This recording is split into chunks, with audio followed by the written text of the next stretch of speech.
Welcome to this very special edition of the KAJ Masterclass Live, the show which ensures that you profit from your time spent here with experts, either through the industry insights, information, or simply learning from them.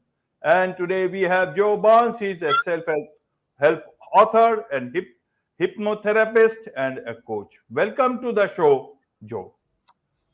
Hi, AJ. Thanks for having me on your show. You are welcome to the show. Joe, you are welcome to India in this online form. And I'm sure not just in India, but a lot of people across the globe will benefit from what we are going to discuss about. We'll be talking about finding authentic happiness and success. And before we move forward, I must tell you, I like that t-shirt. I like that rebel word down there. What does that mean for you, Joe? If I understand, it's not just for, for the namesake. No, it's a little bit of a promotional T-shirt. As you see in the background, you have my book, The Rebel Code, which I launched right at the end of December last year. So it's newly released, and I'm promoting the book at the moment. So yes, I consider myself a rebel. I talk about in the book 3 different types of people. You're either a leader, a follower, or a rebel. And based on those categorizations, I've written a book for rebels, because I feel that they have the least life guidance, advice available to them. The tried and tested routes, conventional wisdom of making a way through life doesn't apply to rebels. So they need their own book of guidance for how to be successful and how to find their place in the world. And as you say in our heading, find authentic success and happiness. So that's the significance of the T-shirt. Absolutely. And in these times, when followers mean followers on social media and a lot of other things, amidst all these things, it is very important to talk about authentic happiness and success. Some followers do not make it authentic happiness. Some followers going away do not take away your success in whatever you are doing in real life. But to understand from you, Joe, is that, in today's time, everyone has their own version of happiness and success. So, in these times, who is a rebel? Someone who is looking at life in their own way. Everyone is looking in their own way. So, for each other, everyone is a rebel. How do you look at this part of my understanding of things? Sure. I think it's a good question, because in the past, or typically, I think rebels are considered maybe outlaws. Perhaps they have tattoos. Perhaps they want to, stick their fingers up at society. And I say in my book, it's not always the case. If you think about somebody like Nelson Mandela, or actually an example for you, Mahatma Gandhi, these guys were rebels. Now, they were great people. They were very good people, but they were rebels because they went against the current way of doing things, and they challenged the status quo. So basically, I say that the 3 types of people: you have the leaders, are the people who enforce the status quo; you have the followers, are the people who go along with the status quo; and finally you have the rebels, who are the ones who challenge the status quo. And that's needed because for humanity, we need to sort of regenerate and evolve. And it's fine. You don't want too much chaos. You don't want rebels challenging everything all of the time. But at some points, the rebels have to step forwards, challenge the status quo, create change. So there's a paradigm shift, and there's a new way of doing things. And that evolution just repeats itself over time. So for me, a rebel is not necessarily a bad person. They can be the most upstanding and the most moral people around, but they're just people who have struggled to fit in with the status quo and end up challenging it. Right. But a rebel's life is not very easy. They face a lot of challenges. The society and the people who want those, who are benefiting from that status quo, they find you, they will prove you a rebel which is against the law. And that is where the problem begins nowadays. Or even in earlier times, we have seen so many cases where people don't right. what is the status of a rebel in today's society, Joe? When there is a much more understanding of these things, there is a lot of uh, medium available also where you can express yourself. How do you see a life of a rebel vis-a-vis now vis-a-vis earlier on? How do you see that them? You also talk about winning life as a rebel. So help us understand even from that perspective, someone who has different thoughts, but they can also win in life and are not looked at as outlaws or out. Okay, so you made a good point about rebels now compared to rebels in the past. Now we have a lot more technology and a lot more mediums to get our message out.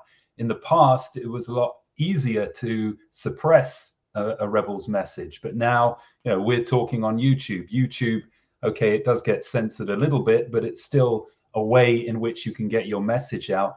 I published my book on Amazon.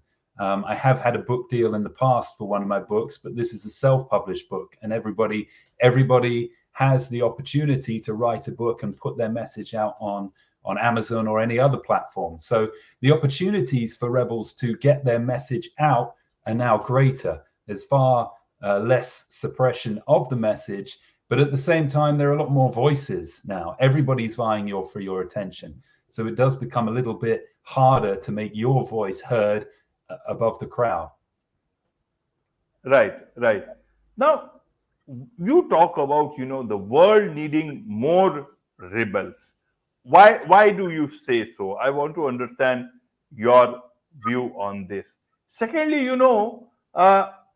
today's rebel is tomorrow's status quoist, because many a times the same people start benefiting about from the same system that they once fought for to create change. But when that time for more change comes within the system they created, they don't like it. That's the human nature, I guess. A very Yes. few people are able to give away the old system which they have created and let some new breath of fresh air to come in. So help us understand from these two points of view. So, sorry, what was your first question again, AJ? You talk about world needing more rebels Oh, in yes, today's more time. rebels. Yeah. Well, okay, because I feel like we're becoming more and more conformist, and I feel that there needs to be voices standing up and suggesting alternatives. A very controversial subject, but I feel that there was way too much conformity during the lockdowns and the COVID period. It was it was to me, it was worrying how easily we all gave our power up. And yes, there was a threat, but it was quite incredible to live through that and to see how many people were just conforming and without even asking any questions, without even paying attention to their own common sense or seeing what was around them. So that was one small thing, but there are many other challenges we face. Materialism is one. I think materialism is growing even stronger and stronger, not just in terms of what you own, but in terms of how you look. You go on Instagram or other social medias, it's all about image. And I think people need to challenge that, because if we get too consumed by materialism, then we're going to end up soulless and we're going to end up unhappy. And it's not the image, and materialism is very alluring. We see a picture or we want to project ourselves in a certain way, and we think that's the route to happiness, but it's not really. It's the route to being unfulfilled. So rebels need to stand up and challenge stuff like materialism, conformity, superficiality, so we can basically, all of us can have a happier life, but especially the rebel, because a rebel, in the book, I talk about the rebel's two main needs, and one is the need for freedom, and one is the need for a meaningful life. And it's very difficult to have a meaningful life in our current era of conformity, materialism, and superficiality. So that is my answer to that question. Your second question being about the rebel changes the system and then they want to keep hold of the system. It's a very good point. It almost sounds like you read my book, AJ. But the way I see it, the rebel's role is to create the change. Once the change is created, naturally the leaders will then govern over it and the followers will obey it. and then you go on, and again, at some point, humanity or society will reach a point where they're stagnating, and once again, that's where the rebel needs to step forward. I just believe this point in time is a time where we need our rebels more than ever, and need someone to create changes on many different levels. But once that change is created, I feel like a good rebel shouldn't turn into a greedy leader. They shouldn't then say, right, this is what I've created, I'm going to rule over it, things have got to be this way now. They've got to stay true to their personality type, and be the ones looking to create even further change if it's needed. Sometimes you need periods of peace and stability as well. So that's my answer to that question. Right, right. Obviously, the world needs a lot of rebels, especially in today's time. But what about rebel with a cause, rebel without a cause? Many people you will find without any cause, and they want to say that, leave me alone, my life, my choice, whatever it is, that's also fine. But when you got to in today's time, when you got the freedom of speech and expression, many a times people in the name of rebel without a cause, or whatever cause they say that they start intruding into somebody else's life or things, and that is where you see social media in today's time is has become a hotbed for people who do not want to take accountability. They will throw mud at you and fly away back into the shadows of anonymity. So I want to understand things from that perspective, and also from rebels with a cause that is still understandable. They will be, those are the ones we need. How do you look at this rebels without a cause one?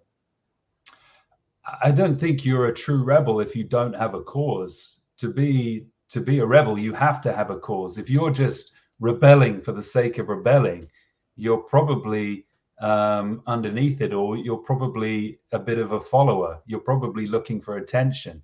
That's really what is going on with people who rebel without a cause. I don't believe in disruption for just the sake of disruption. There has to be a particular goal or cause behind it. And if you're just destroying things or tearing down things without a suggestion for something better, then really I don't think that you have that true rebel status.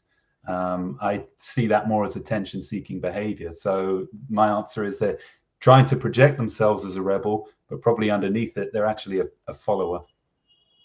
Right. You have explained that very well. In fact, I got a new perspective in that actually you are rebel without a cause is not a rebel at all. Actually, you are a follower, Yes. and a different follower at that, who does not know where he or she is going. Now let's come to the book, your book, The Rebel Code. What is your book all about? I can see it in the backdrop.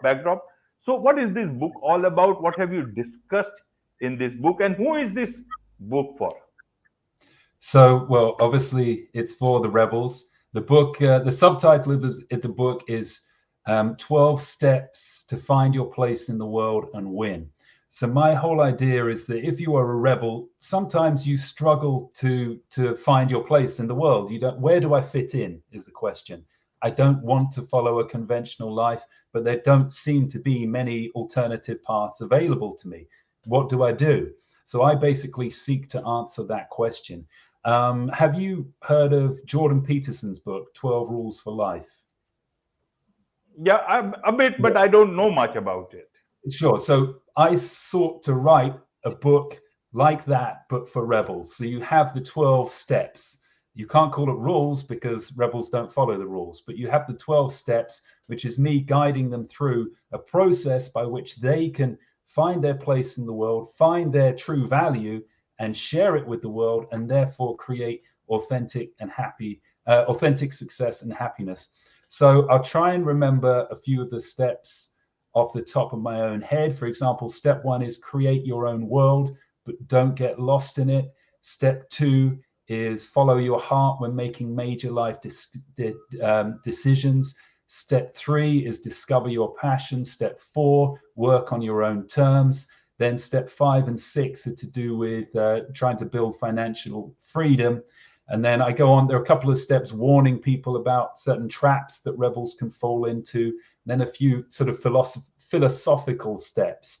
I think step 12 is break the rules. Now, that doesn't mean break the law. I'm quite clear about that in the book, because I feel if you break the law as a rebel, unless it's an immoral law and you're under some kind of moral obligation to break the law, for example, a civil rights struggle, I think you should break the law in those cases. But in general cases, don't break the law, because that puts you into the grasp of a system that you really want to try and escape. So I say break the rules, though, and by break the rules, I mean conventions, working conventions, societal conventions, things where you're not going to be punished, but where you can, the lines are a bit blurred. I think breaking the rules actually gives you an edge in life, because leaders can't be seen to break the rules because they set the rules, and followers are too scared to break the rules. Therefore, the rebel can break the rules and benefit from all of the innovation that brings. So in answer to your question, the book is 12 steps helping a rebel discover that, yes, they have value. They have a place in this world, and these are the steps by which they can follow to do that. Right, right. Does it also talk about if one can know actually if they are a rebel or a follower? Exactly. The introduction is all about that. It discusses the 3 personality types and what their main drives are. So a leader, his main drive is for power. A follower, main drive is for security. Rebel has 2 main drives. Number 1, freedom. Number 2, meaning. There are other ways of discovering whether you're a rebel. I talk about the introvert, extrovert scale. Leaders tend to be extroverts. Followers tend to be, they will be whatever the situation requires. They will try to, whatever way that they will fit in. They tend to be introverted, but they can also be extroverts if they have to. Rebels, you get 2 types of rebel. You get the really extroverted one who grabs a lot of attention, maybe a music star or an artist in some way. Then you get the more introverted types of rebels who don't seek attention, but when they are captivated by something, their personalities can come alive. There's also one other way. Yeah, I talk about the various professions in which you might find a leader, a follower, and a rebel. Now, that's quite obvious. You tend to find the leaders in leadership positions, heads of big corporations, in government, police, teaching. Every single institution will have its leaders, but also institutions have lower down leaders, supervisors, etc. They may not be a leader. That may actually just be a follower in a minor leadership role. Rebels tend to find it a little bit difficult, because they can either reach the very heights of society, they can become the billionaires with the ingenious ideas, or they can reach the very bottoms of the society, unable to keep a job, possibly turning to drugs because they feel so disillusioned. So the book really is for those rebels who are struggling at the moment to find their inner brilliance and let that out into the world. Right, right.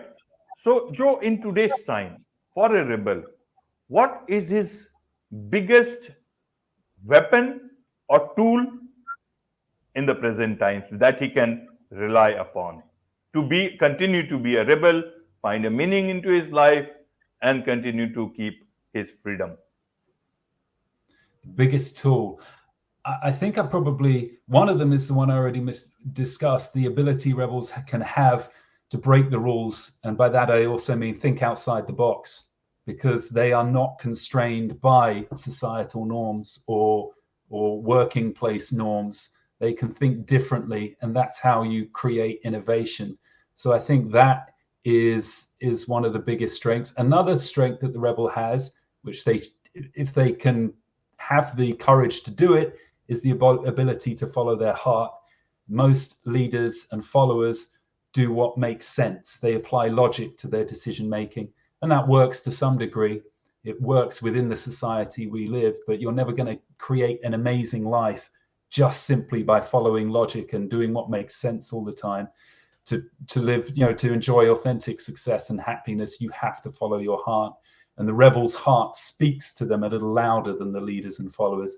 It's whether they have the courage to actually listen to it and do what it's telling them to do. That's the difficult area, but that is a major strength for the rebel, is that their heart will be telling them, this is what you should be doing. You've just got to have the courage to follow it.